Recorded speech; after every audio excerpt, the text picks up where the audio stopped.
It's well, I'll just talk about what it is basically to start off. Which is also hard in itself because I'm still working out the kinks. I'm still kind of developing it. I've only had one show so far, but it's essentially it's a way for me selfishly and hopefully for my community to invest in trans people, especially and particularly like trans theater artists. Although I like feel very loose around that term and I want to include like lots of performing disciplines. Hmm. Um,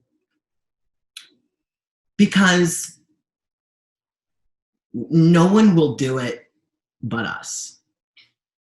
Yeah. Is is the and it seems so obvious, right? Like duh. Um, but it took me so long as a struggling actor to get to that place of like, okay, if I want my work to have investment, like it's gonna have to come and I want trans people to have to be invested and it's gonna have to come from me. And it's gonna have to come from each other. Because cis people, Hollywood, indie shit, they're not they don't care.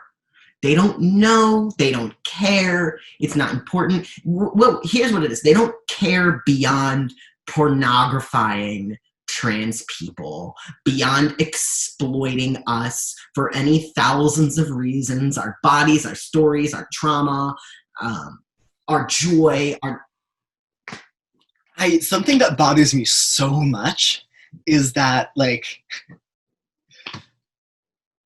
so many of the representations of trans people in the media are like so focused on our trauma and how like traumatic it is to be trans, which like it is. It is, but also like yeah.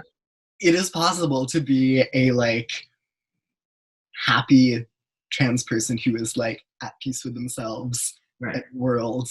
And Right. like, can't we show an example of that, please? Like once, can't we show like queer and trans people in media and have the conflict be about something other than our queer and transness? Right. Like I would love to see a piece of media that was like literally about like two spiritual trans people Yes, who like I would love that so much. because and that's also like something when I think of transness is like a very large part of like when I think of trans people and I think of our communities, that's a big large part of it, but not a single cis person would ever ever think that that exists in our culture, in our lives, in our bodies. Yeah. They would never think of it.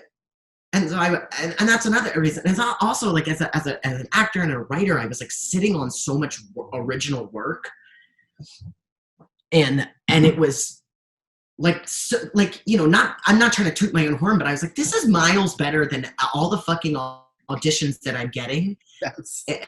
that are like non-binary and trans roles.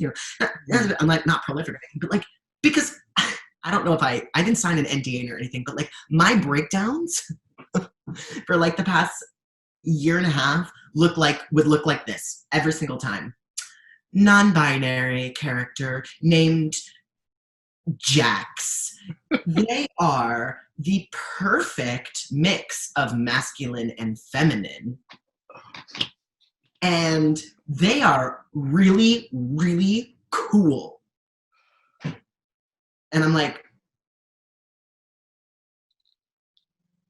first of all, let's get this straight. Like you as the casting director or the writer, you already have this person pictured in your mind because this is what you think a non-binary or trans person just is because you think we're all the same. Yeah. You're like, you're obsessed with the aesthetic that non-binary prescribes, but isn't.